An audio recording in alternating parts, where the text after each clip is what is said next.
Here is my mise en place for my homemade ground beef tacos.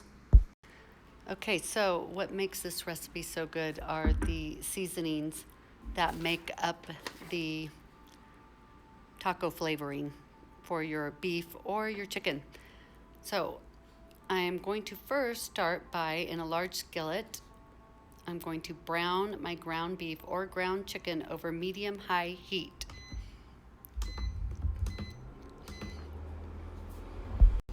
As you can see, this is raw ground beef and we need to brown it. So it takes about a good 10 minutes to do this.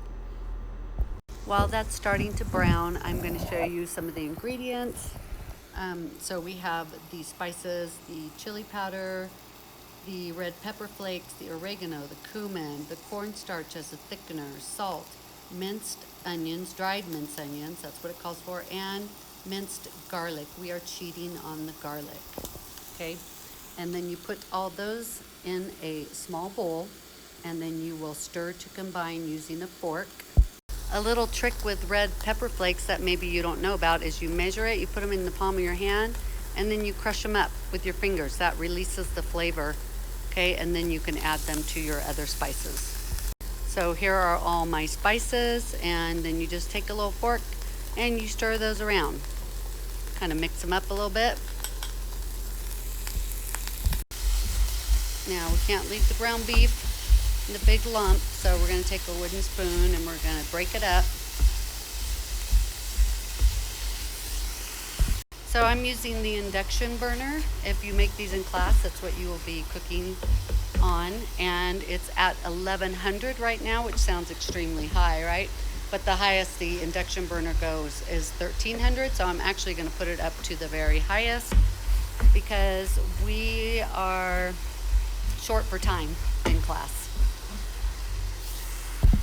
This ground beef is pretty lean, but there will be some fat to drain off. This is 85% lean, 15% fat. And so there will be some fat that we need to drain off before we add our spices. But you want to make sure that you brown the ground beef, and actually it helps it to brown better if you go ahead and, like at this point, you can see I've got some fat that I can drain off, so I'm going to do that. And that will also help speed up the cooking time when you remove that fat from the pan. So I drained off the fat, and now it's going to cook a little bit faster now that that fat is gone. Again, you want it to be brown, no more pink. I kind of like it if the it starts to get kind of a little crunchy edges. Now I am on step 3. Add seasoning mix to water and stir well to combine. So the amount of water, it says, the amount of water says a quarter cup to a half cup. I have about a half cup here. So you just want to stir this to combine. And I turned my heat down on my ground beef. And I'm going to now add this mixture to my meat and bring it to a boil. So I'm going to pour it on here. Make sure you get all the spices out of there. So I have all my spices in here, and now I'm going to stir this up really good.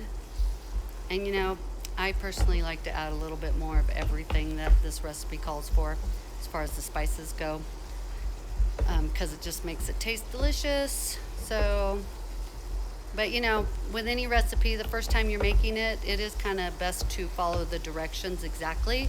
So then you know if you like it like that, or if you want to change it, if you want to add more chili powder, or if you want to add more garlic. But so that would be one reason to go ahead and follow the recipe exactly how it is written the first time you make it.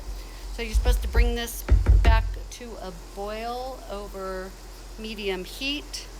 And then you're supposed to reduce the heat to low and let it simmer.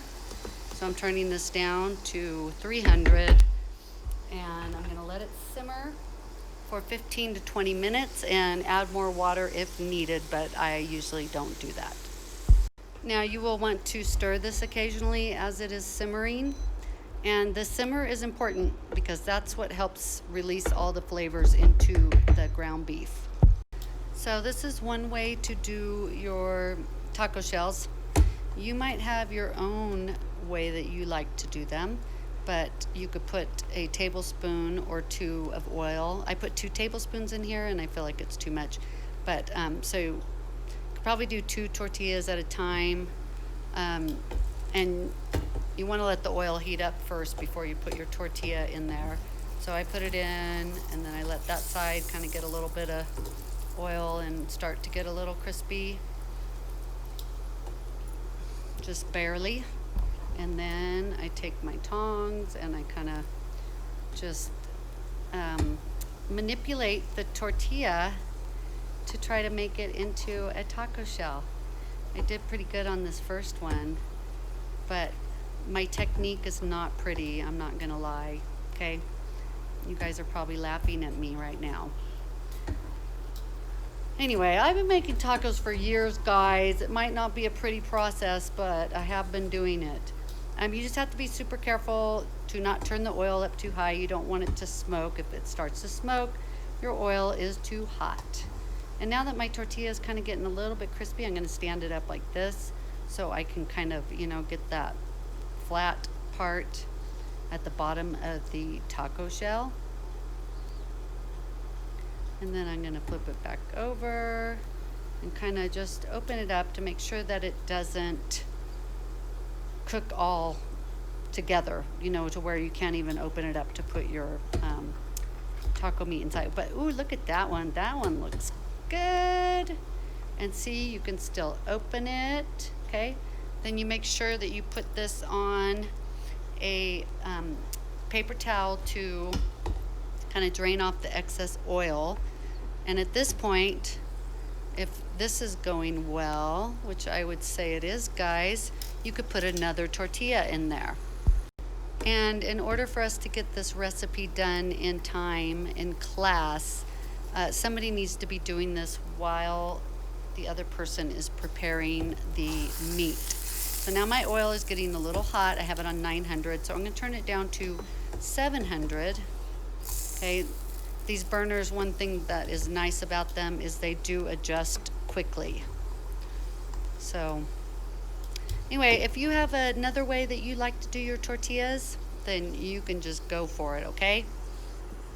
One last thing I'll say is you do want your oil hot enough though, because if it's not hot enough, then when you put the tortilla in there, all it does is soak up the oil. You need it hot enough to where it fries your tortilla lightly, not just soak up the oil. Look at this one. This one's even better, guys. And again, you could still open it up and put your taco meat inside. And voila, we are done.